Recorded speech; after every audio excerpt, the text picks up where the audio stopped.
Dying for love. We are all, every one of us, full of horror.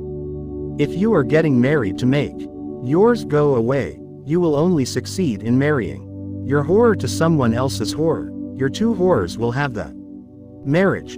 You will bleed and call that love. Mike Ventura. Shadow dancing in the marriage zone. Chain smoking. Her shoulders held high and tight, Margot swung her crossed leg rapidly back and forth, with her foot giving an extra jerk at the end of each oscillation. She sat stiffly forward and stared out the waiting room window at one of the most beautiful vistas in the world. The red-tiled roofs of Santa Barbara climbed the blue and purple hills above the ocean, but the scene, softly tinted with pink and gold, on that summer afternoon, lent none of its Spanish-style tranquility to her face.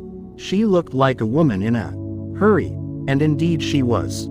As I pointed the way, she walked quickly, heels tapping, into my office and sat down, again on the edge of her chair, and looked sharply at me. How do I know you can help me? I've never done this before, come to talk with someone about my life. How do I know it's going to be worth the time and the money? I knew she was also trying to ask me, how do I know whether I can trust you to care about me if I let you know who I really am? So I tried to answer both questions with my reply. Therapy does require a commitment of time and money. But people never even come to the first appointment unless something very frightening or very painful is happening in their lives, something they've already tried hard to handle but haven't been able to manage. No one just casually drops in to see a therapist. I'm sure you thought about it a long time before you decided to come. The accuracy of that statement seemed to relieve her somewhat, and she allowed herself to sit back with a small sigh. I probably should have done this 15 years ago, or before that even, but how did I know I needed some help? I thought I was doing fine. And in some ways I was. Still am, too. I've got a good job and make pretty decent money as an escrow officer. She stopped suddenly, and then, more reflectively, continued. Sometimes it's as though I have two lives. I go off to work, and I'm bright and efficient, well respected. People ask my advice and give me lots of responsibility, and I feel grown up and capable and sure of myself. She looked up at the ceiling and swallowed to gain control of her voice. Then I come home and my life is like one long, sort of crummy novel. It's so bad that if it was a book, I wouldn't read it. Too tacky, you know. But here I am, stuck living it. I've been married 4 times already, and I'm only 35. Only. God, I feel so old. I'm beginning to be afraid that I'm never going to get my life together, and that time's running out. I'm not as young as I used to be and not as pretty either. I'm scared no one else will want me, that I've used up all my chances and now I'll have to be alone always. The fear in her voice was matched by the worry lines etched on her brow as she expressed this. She swallowed several times and blinked hard. It would be difficult for me to say which marriage was the worst. They were all such disasters, but in different ways. My first husband and I married when I was 20. When I met him I knew he was wild. He ran around on me before we got married, and he ran around on me afterward, too. I thought being married would make a difference, but it never did. When our daughter was born I was sure that would slow him down a little, but it had just the opposite effect. He stayed away even more. When he was home he was mean. I could handle him yelling at me, but when he started punishing little Autumn for nothing and everything, I started to interfere. When that didn't work, I got us both out of there. It wasn't easy, because she was so little and I had to find work.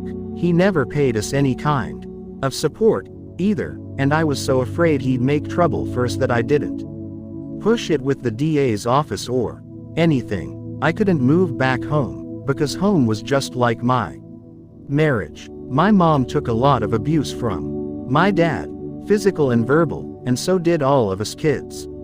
I was always running away when I was growing up.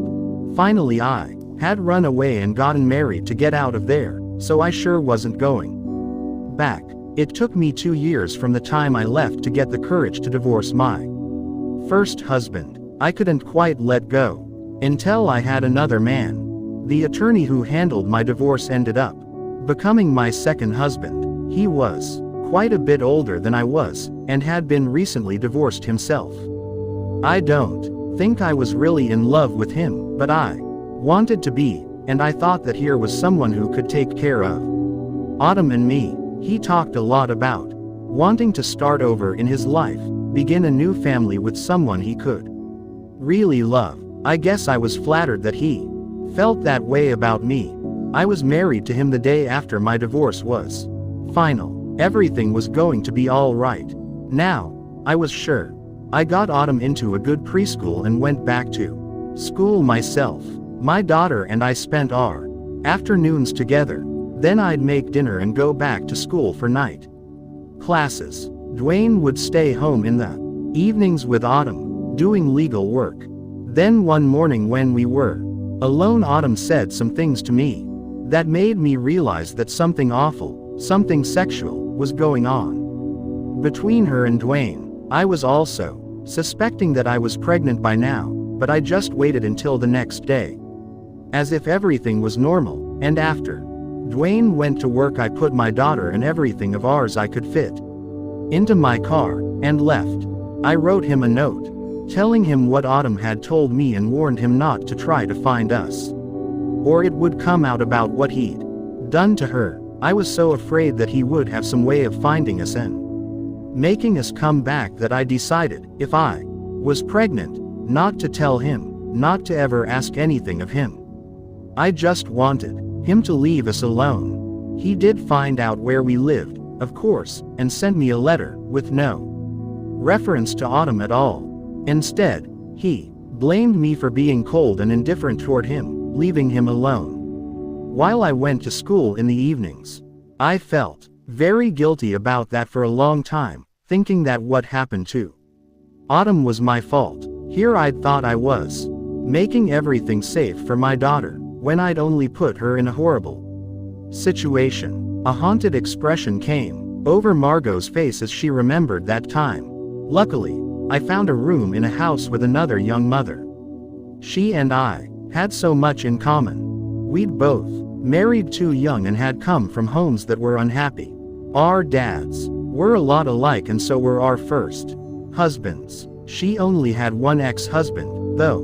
Margot shook her head and went on. Anyway, we babysat for each other a lot, and that enabled us each to continue with school and to go out, too. I felt more freedom than I ever had in my life, even though it turned out I was pregnant.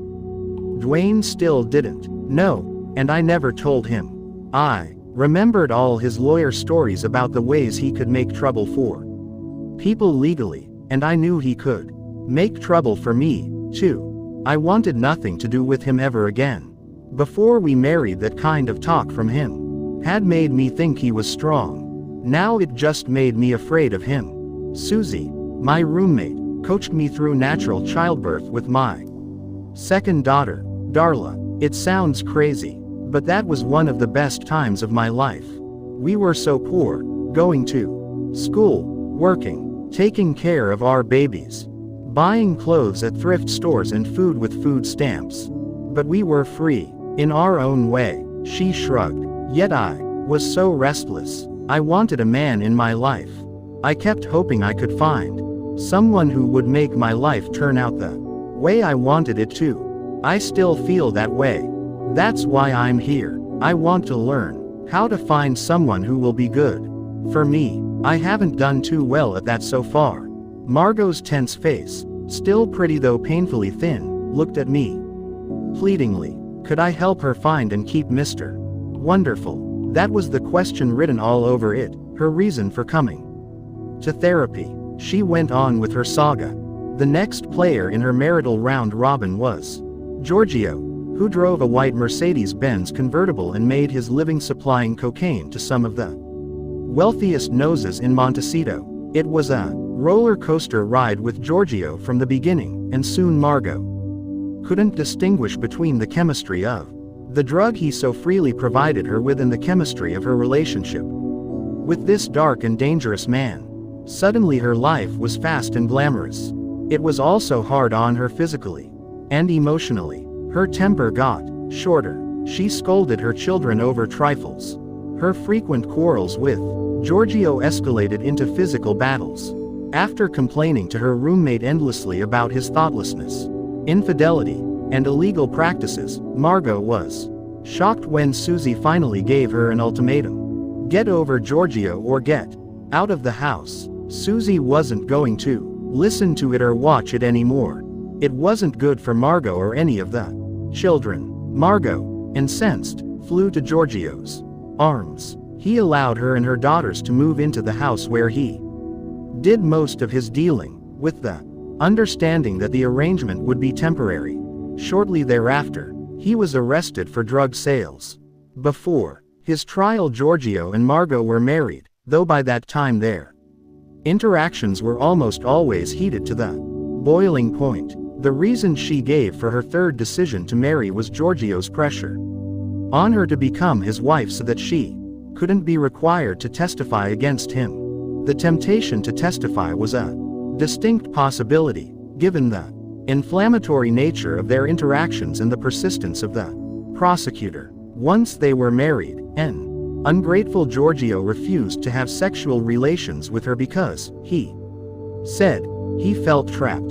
The marriage was eventually annulled, but not before Margot had met number 4, a man 4 years her junior who had never held a job because he had always been in school. She told herself that this serious student was just what she needed after her catastrophe with Giorgio, and by now she was terrified of being alone. Margot worked and supported them both, until he left her to join a religious commune. During this fourth marriage, Margot had come into considerable money from a relative's death, which she made available to this husband, hoping by that gesture to demonstrate her loyalty, trust, and love for him, which he constantly questioned. He gave most of her money to the commune, and then made it clear to Margot that he no longer wished to be married to her, and did not want her to join him there, blaming her for the failure of their marriage because of her worldliness. Margot had been deeply scarred by these events, and yet she was desperately eager to meet number 5, feeling sure it would work out this time if she could just find the right man. She came into therapy haggard and hollow-eyed, afraid that she had lost her looks and couldn't attract another man. She was totally out of touch with her lifelong pattern of relating to impossible men she didn't trust or even like. Although she admitted to having been unlucky so far in her choice of husbands, she was unaware of how her own needs had trapped her into each marital disaster. The picture she presented was alarming. Besides being severely underweight, her ulcers made eating a self-imposed torture on the rare occasions when she had an appetite. Margot exhibited a number of other nervous, stress-related symptoms. She was pale. She confirmed that she was anemic with severely bitten nails and dry, brittle hair. She described problems with eczema, diarrhea, and insomnia. Her blood pressure was very high for her age and her energy level was alarmingly low. Sometimes it's all I can do to get myself up to go to work. I've taken all my sick leave and used it to stay home and cry. I feel guilty crying when my children are home, so it's a relief to be able to let go when they're at school. I really don't know how much longer I can keep going on like this. She reported that both her children were experiencing problems in school, academically and socially. At home, they fought with each other constantly, and her temper with them was quick. She still frequently resorted to using cocaine for the lift she had become accustomed to getting from it during the days with Giorgio, a lift that she could ill afford, financially or physically. None of these factors, however, troubled Margot as much as currently being unattached. Since her teens she had never been without a male in her life. As a child she had battled her father and as an adult she had, in one way or another, battled every man she paired with. Alone 4 months now, it was only because of her miserable record so far that she found herself as reluctant to go out looking as she was to hold still with herself. Many women, because of oppressive economic realities, feel they need a man to support them financially, but this was not the case with Margot. She had a well-paying job doing work she enjoyed. None of her 4 husbands had financially supported her or her children. Her need for another man lay in a different direction. She was addicted to relationships, and bad relationships at that. In her family of origin there had been abuse of her mother, her siblings, and herself. There had been money problems, insecurity, and suffering. The emotional strain of this kind of childhood had left deep traces on her psyche. To begin with, Margot suffered from a severe, underlying depression, so often present in women with similar histories. Ironically, because of this depression, as well as the familiar roles she was able to play with each partner, Margot was drawn to men who were impossible, abusive, unpredictable, irresponsible, or unresponsive. These relationships would include many arguments, even violent fights, dramatic exits and reconciliations, and periods of tense and fearful waiting in between. There could be serious problems with money or even with the law. Much drama, much chaos, much excitement, much stimulation. Sounds exhausting, doesn't it? Of course, in the long run it is, but rather like using cocaine or any other powerful stimulant, in the short run these relationships provide a great escape, a great diversion, and certainly a highly effective mask for depression. It is almost impossible to experience depression when we are very excited, either positively or negatively, because of the high levels of adrenaline being released and stimulating us. But too much exposure to strong excitement exhausts the body's ability to respond, and the result is deeper depression than before. This time with a physical as well as an emotional basis. Point 1 Many women like Margot, because of their emotional histories of living with constant and or severe episodes of stress in childhood, and also because often they may have inherited a biochemical vulnerability to depression from an alcoholic or otherwise biochemically inefficient parent, are basically depressives before they even begin their love relationships as teens and adults. Such women may unconsciously seek the powerful stimulation of a difficult and dramatic relationship in order to stir their glands to release adrenaline, an exercise similar to whipping a tired, overworked horse in order to get a few more miles out of the poor, exhausted beast. This is why, when the strong stimulant of involvement in an unhealthy relationship is removed, either because the relationship ends or because the man begins to recover from his problems and to relate to her in a healthier way, a woman of this type will usually sink into depression. When she is without a man, she will either try to revive the last failed relationship or frantically search for another difficult man on whom to focus, because she so badly needs the stimulation he will provide. Should her man begin to seriously address his own problems in a healthier way, she suddenly may find herself yearning for someone more exciting, more stimulating, someone who enables her to avoid facing her own feelings and problems. Again, the parallels with drug use and withdrawal are obvious. To avoid her own feelings, she is literally fixing with a man, using him as her drug of escape. For recovery to occur, she must gain the support to hold still and allow the painful feelings to come. By this time both her emotions and her body need to heal. It is not an exaggeration to compare this process to a heroin addict's quitting cold turkey. The fear, the pain, and the discomfort are commensurate, and the temptation to resort to another man, another fix, is just as great. A woman who uses her relationships as a drug will have fully as much denial about that fact as any chemically addictive individual, and fully as much resistance and fear concerning letting go of her obsessive thinking and high emotionally charged way of interacting with men. But usually, if she is gently but firmly confronted, she will at some level recognize the power of her relationship addiction and know that she is in the grip of a pattern over which she has lost control. The first step in treating a woman with this problem is to help her realize that, like any addict, she is suffering from a disease process that is identifiable, is progressive without treatment, and that responds well to specific treatment. She needs to know that she is addicted to the pain and familiarity of an unrewarding relationship, and that it is a disease afflicting many, many women, having its roots in disordered relationships in childhood. To wait for someone like Margot to figure out on her own that she is a woman who loves too much, whose disease is becoming progressively severe and may very well ultimately cost her life, is as inappropriate as listening to all the typical symptoms of any other disease and then expecting the patient to guess her condition and her treatment. Even more to the point, it is as unlikely that Margot, with her particular disease and its accompanying denial, could self-diagnose, as it is unlikely that an equally sick alcoholic could accurately self-diagnose. Nor could either of them hope to recover alone, or simply with the help of a doctor or therapist.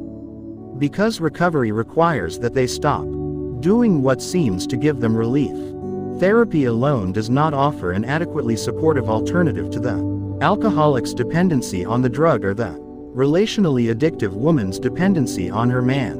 When anyone who has been practicing an addiction tries to stop, an enormous vacuum is created in that person's life, too great a vacuum for an hour-long session with a therapist once or twice a week to fill, because of the tremendous anxiety generated when the dependence on the substance or the person is interrupted. Access to support, reassurance, and understanding must be constantly available. This is best provided by peers who have been through the same painful withdrawal process themselves. Another failure of traditional therapy in the treatment of any kind of addiction is the tendency to view the addiction, whether to a substance or to a relationship, as only a symptom, rather than recognizing it as the primary disease process that must be addressed first in order for therapy to continue and progress. Instead, the patient is usually allowed to continue to practice the addictive behavior while therapy sessions are devoted to uncovering the reasons for the behavior. This approach is absolutely backward and usually totally ineffective. By the time someone is in an alcoholic situation, the basic problem is addiction to alcohol, and that is what must be addressed. That is, the drinking must stop before other aspects of life can begin to improve. Searching for underlying reasons for the drinking in the hope that uncovering the cause will allow the alcohol abuse to stop does not work. The cause for the drinking is that this patient has the disease of alcoholism. Only by dealing head-on with the alcoholism first is there a chance of recovering. For the woman who loves too much, her primary disease is her addiction to the pain and familiarity of an unrewarding relationship. True, this generates from lifelong patterns reaching back into childhood, but she must first of all deal with her patterns in the present in order for her recovery to begin. No matter how sick or cruel or helpless her partner is, she, along with her doctor or therapist, must understand that her every attempt to change him, help him, control him, or blame him is a manifestation of her disease, and that she must stop these behaviors before other areas of her life can improve. Her only legitimate work is with herself. In the next chapter we will outline the specific steps that a relationally addictive woman must take in order to recover.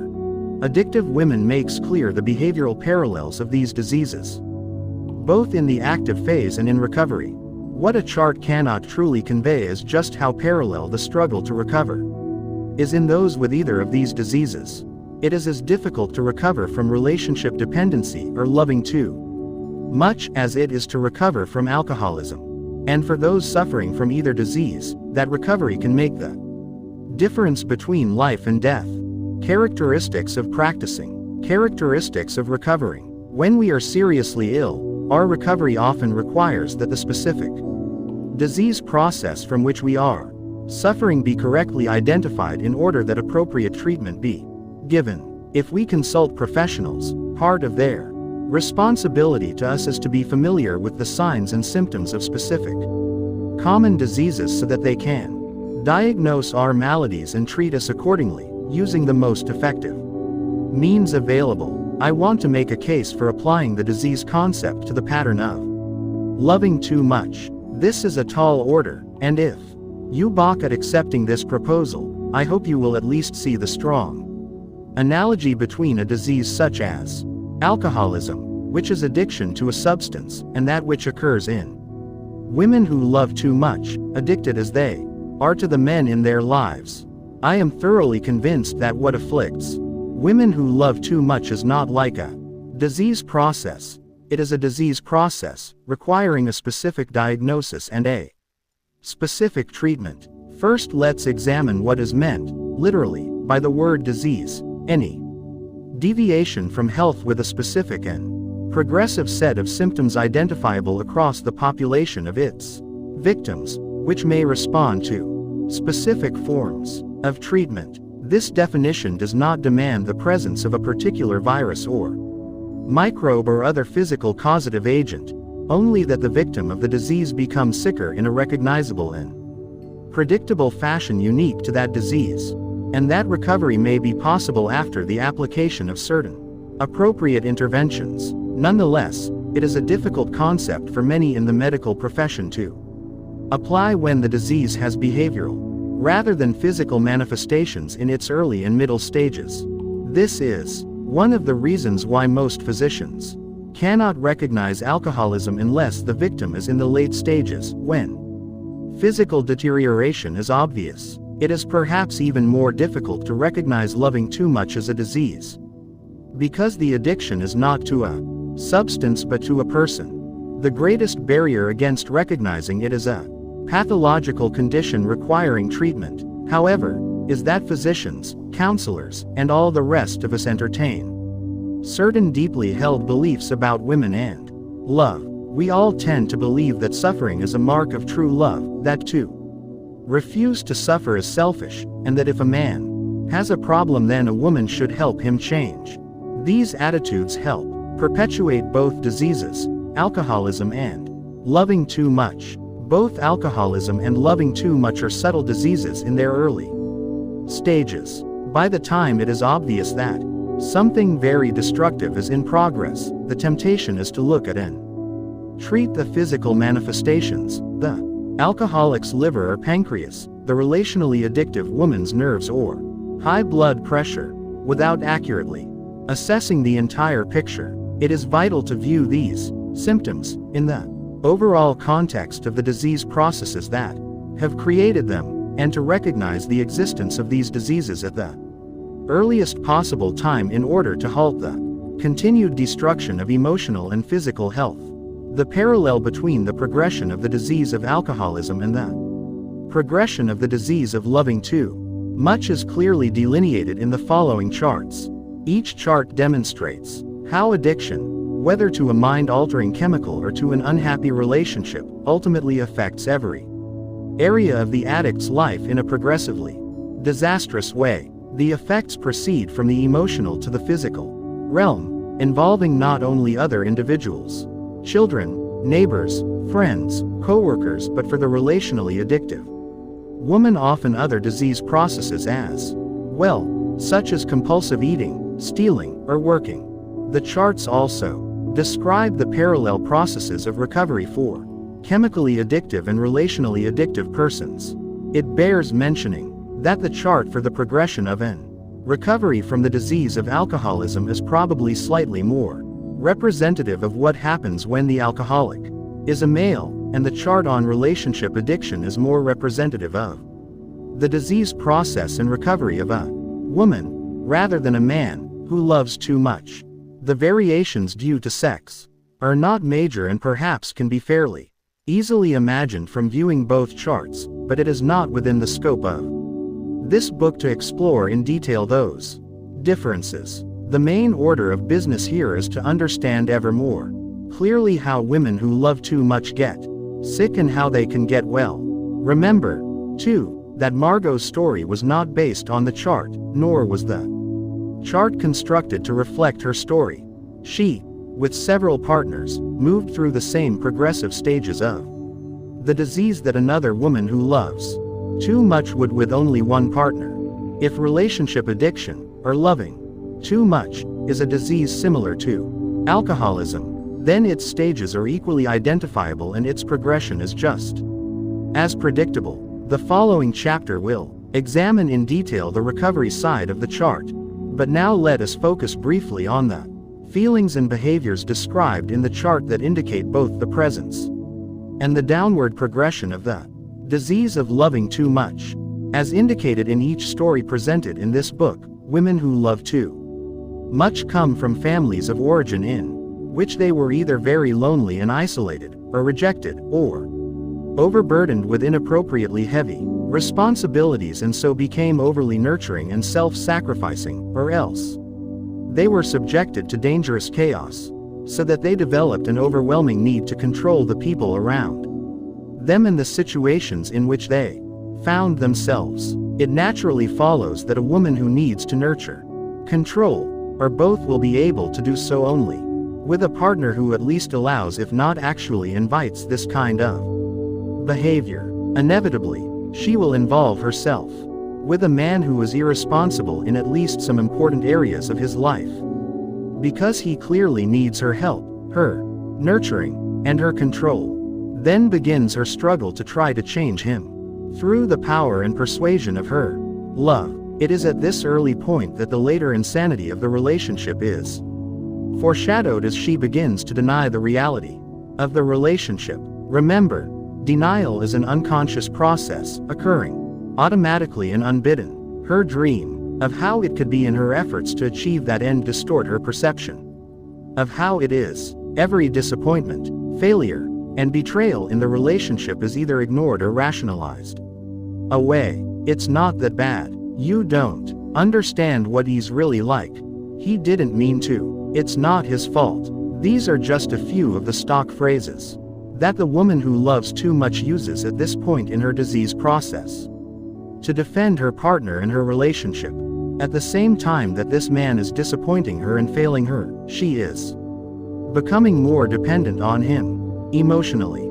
This is because she has already become tightly focused on him, his problems, his welfare, and perhaps, most important, his feelings for her. As she continues to try to change him, he absorbs most of her energy. He soon becomes the source of all good things in her life. If being with him doesn't feel good, she tries to fix him or herself so that it does. She does not look elsewhere for emotional gratification. She is too busy trying to make it work between them. She is sure that if she can make him happy, he will treat her better, and then she will be happy, too. In her efforts to please, she becomes the careful guardian of his well-being. Each time he is upset, she takes his reaction as her failure and feels guilty for his unhappiness that she hasn't been able to ameliorate, for his inadequacies that she hasn't been able to rectify. But perhaps most of all, she feels guilty for being unhappy herself. Her denial tells her that there is nothing really wrong with him, so the fault must be all hers. In her despair, which she judges as founded on trivial problems and petty complaints, she begins to need very badly to talk things over with her partner. Long discussions ensue if he will talk with her, but the real problems are not usually addressed. If he is drinking too much, her denial prevents her from recognizing this, and she pleads with him to tell her why he's so unhappy, assuming his drinking is not important. But his unhappiness certainly is. If he is being unfaithful, she asks why she isn't enough of a woman for him, accepting the situation as her fault, not his. And so on. Things are getting worse, but because her partner fears that she may become discouraged and pull away from him, and he needs her support, emotional, financial, social, or practical, he tells her she's wrong. that she's imagining things, that he loves her and that their situation is improving, but she is too negative to see it, and she believes him, because she needs to so much. She accepts his view that she is exaggerating their problems and becomes further removed from reality. He has become her barometer, her radar, her emotional gauge. And she watches him constantly. All her feelings are generated by his behavior. At the same time that she gives him the power to rock and sway her emotionally, she runs interference between him and the world. She tries to make him look better than he is and to make them as a couple appear happier than they are. She rationalizes away his every failure, her every disappointment, and while she hides the truth from the world, she also hides it from herself. Unable to accept that he is what he is, and that his problems are his, not hers, she experiences a profound sense of having failed in all her energetic attempts to change him. Her frustration erupts in anger, and there are battles, sometimes physical ones, initiated by her in her impotent rage at what appears to be his deliberate thwarting of her best efforts on his behalf. Just as she once excused his every failing, she now takes everything personally. She feels that she is the only one who is trying to make the relationship work. Her guilt grows as she wonders where this rage in her is coming from and why she cannot be lovable enough for him to want to change for her, for them. Ever more determined to bring about the changes in him that she seeks, she is now willing to try anything. They exchange promises. She won't nag him if he won't drink or stay out late or run around or whatever. Neither of them is able to stick to the bargain, and she perceives dimly that she is out of control, not only of him but of herself as well. She cannot stop fighting, scolding, wheedling, begging. Her self-respect plummets. Perhaps they move away, thinking that friends, job, family are to blame for their problems. And perhaps things are better for a while afterward, but only for a while.